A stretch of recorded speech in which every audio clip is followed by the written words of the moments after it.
Myself Divya Rawat. I am glad that I have got this opportunity to present my paper in front of you, and especially in the presence of Professor C. Sharma, who is head of our department. My presentation topic is a study on qualitative phytochemical analysis and antioxidant activity of Vidina cognans dunal. Nowadays, there is an increasing interest in the measurement and use of plant antioxidants for scientific research as well as industrial purposes. Vidina coglan dunal belongs to the Solanaceae family and is commonly known as vegetable rennet or Indian cheesemaker. It is one of the most important medicinal plants. They act as antimicrobial, anti-inflammatory, anti-tumor, anti-hyperglycemic, hepatoprotective, hepatolipidemic, cardiovascular and immunosuppressive agent, as well as free radical scavenging activity of the plant have been reported. Objective of the study were to undertake the qualitative phytochemical screening of aqueous extract of Vidina cognans fruit coarse powder. Secondly, to determine the antioxidant activity of aqueous extract of Vidina cognans. And last, to conduct organoleptic evaluation of the food products improvised by using fruit powder as one of the ingredients with the help of semi-trained panels. Methodology consisted of 4 phases. First phase comprised of collection and preparation of Vidina cognans fruit powder and aqueous extract. The standard protocol were followed. In second phase, preliminary phytochemical and antioxidant activity of fruit powder was estimated. Parameters for phytochemical screening were tannins, saponins, phenols and glycosides, whereas for antioxidants, total phenols and flavonoid was estimated. Phase third comprised of product development and sensory evaluation. Product developed were khakra and matri. Sensory evaluation was done with the help of 15 semi-trained panel members, and the attributes which were examined were appearance, color, odor, texture and taste. In last phase, statistical analysis and interpretation of data was done with the help of mean and standard deviation. Results of the study indicate the presence of flavonoids, saponins, phenols and glycosides, whereas tannins were absent. Antioxidants which were examined were total phenols. The content of total phenol was 14.53 plus minus 0.78 mg per gram. It was examined with the help of standard gallic acid equivalent, whereas total flavonoid content was found to be 6.5 plus minus 0.35, and standard used was quercetin equivalent. Scavenging effect of aqueous extract of Vidina coglan on DPPH at different concentration was examined, and IC50 value obtained was 62 μg per ml. 2 products developed with khakra and matri. There were 3 variants, variant A, B and C. Variant A consists of 2% incorporation of Vidina coglan powder. Variant B consists of 4% of incorporation of Vidina coglan powder, whereas in variant C there was 6% incorporation. These all 3 variants were compared with the standard with the help of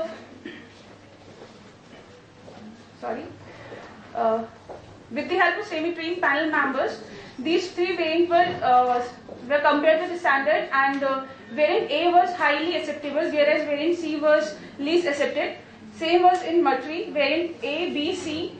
These 3 were analyzed. Variant A 2% incorporation, whereas in variant B there was 4%, and in variant C there was 6% incorporation. These were compared with the standard. Variant A was highly acceptable in matri. Conclusion. Vidina coglan have been found to contain a vast array of biologically active compounds which are chemically diverse and have got an immense therapeutic potential.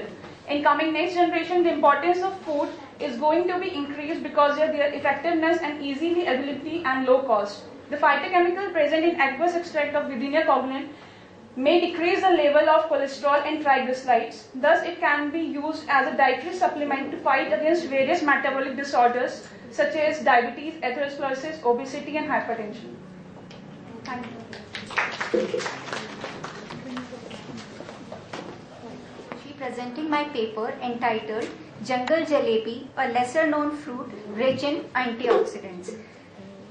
Jungle Jalebi, linear curved legumes split among both the margins, named Jungle Jalebi because resemble with the fruit, with the sweet jalebi. The pot fragments eaten raw or made into drink, but still most of the consequences are remain unexplored. Jungle jalebi, also named by various names like Vilayati Imli, Manila tamarind, and Koduka palli.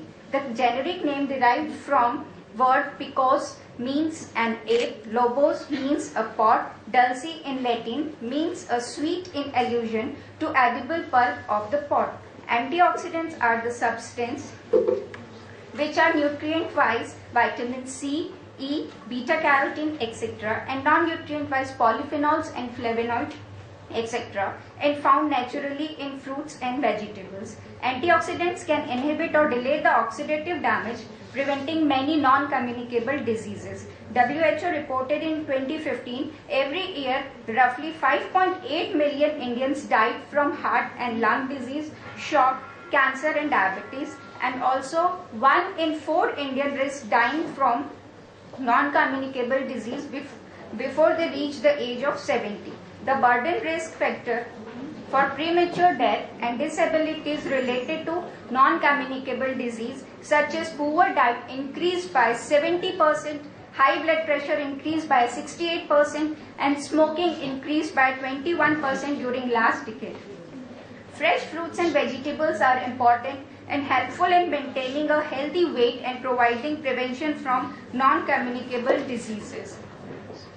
In India, various types of lesser known fruits are available seasonally but not utilized because of lack of awareness and also improvement and hybridization in commercially cultivated fruits. So an effort will be made to unfold the benefit abilities of lesser known jungle jalebi with the objective to estimate proximate composition and antioxidant content of jungle jalebi. The methodology consists of 5 phases. Phase first, procurement of jungle jalebi from Horticulture Center of Ajmer. Second phase consists of sample preparation. The pods were cleaned and separated from the covering and seeds and then dried in hot air oven and grounded to fine powder. Phase third, proximate analysis were conducted such as for protein, fat, ash, moisture and carbohydrate using standard techniques. In fourth phase, estimation of antioxidants like vitamin C, polyphenols and flavonoids were carried out by using standard techniques. Phase fifth is statistical analysis. The results of the study showed that jungle jalebi contained good amount of protein, that is 12.88 grams per 100 grams, and carbohydrate it is 74.65 grams per 100 grams. Table 2 depicted that vitamin C content of jungle jalebi was 185 grams per 100 grams and total flavonoids was 5.63 mg quercetin equivalent per gram. So it was concluded that jungle jalebi fruit contain considerable amount of protein, carbohydrate and antioxidants, and it is used as a source for human consumption.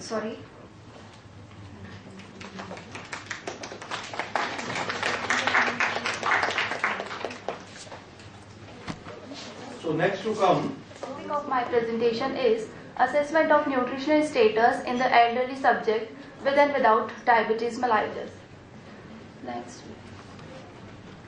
Aging is an issue of global concern wherein progressive degeneration of all the body occur due to aging process itself. Diabetes and malnutrition both are overlooked issues in elderly, so this study was undertaken with the following objectives. Next. First, to identify elderly individuals as well-nourished, malnourished or at risk of malnutrition, and the second one is to compare nutritional status of diabetic and non-diabetic elderly subject.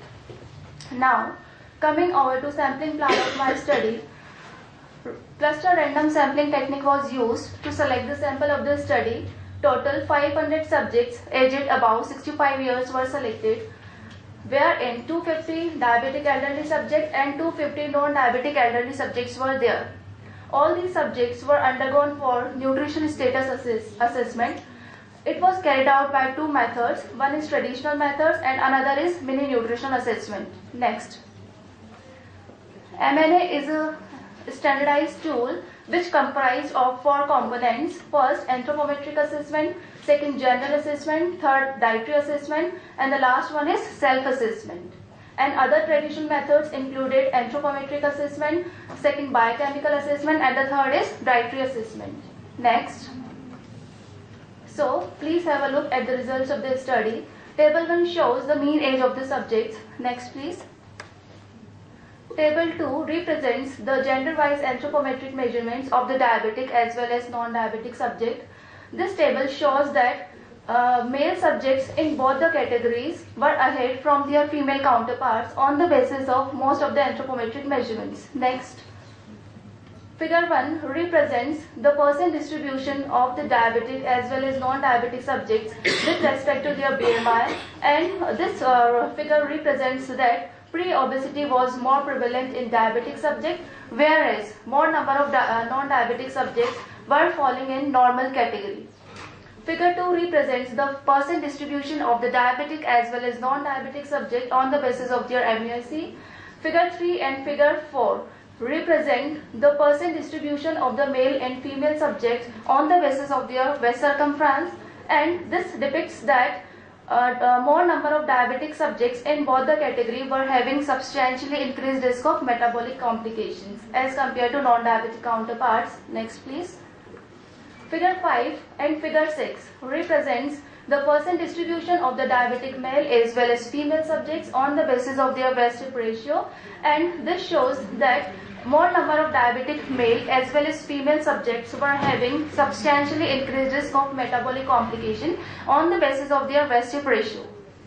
Figure 7 represents the percent distribution of the male and female subjects on the basis of their waist-height ratio, and Figure 8 represents the percent distribution of the diabetic as well as non-diabetic subjects on the basis of their calf circumference. Next. Table 3 represents that diabetic and non-diabetic subjects differed significantly on the basis of their waist circumference, hip circumference, waist-height ratio, and calf circumference. Next please. Mean energy and nutrient intake of the diabetic as well as non-diabetic subjects has been shown in Table 5, and both the subjects were having low energy and nutrient intake as compared to their recommended nutrient intake. Next please. Figure 9 and Figure 10 represent the percent consumption of energy and macronutrient as well as micronutrients by the diabetic as well as non-diabetic subjects. Next, please. Next. This table shows that diabetic and non-diabetic subjects differed significantly from each other on the basis of their energy, protein consumption, vitamin C consumption, and calcium consumption. Next.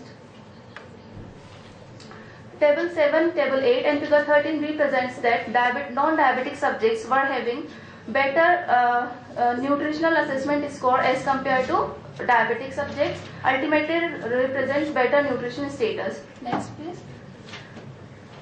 Figure 14, Figure 15. Next कर दीजिए. Figure 16, Figure 17. Next, Figure 18, Figure 19. Similarly, next, Figure 20. All these figures represent the better health and nutrition profile of the non-diabetic subjects as compared to diabetic subjects. Thank you.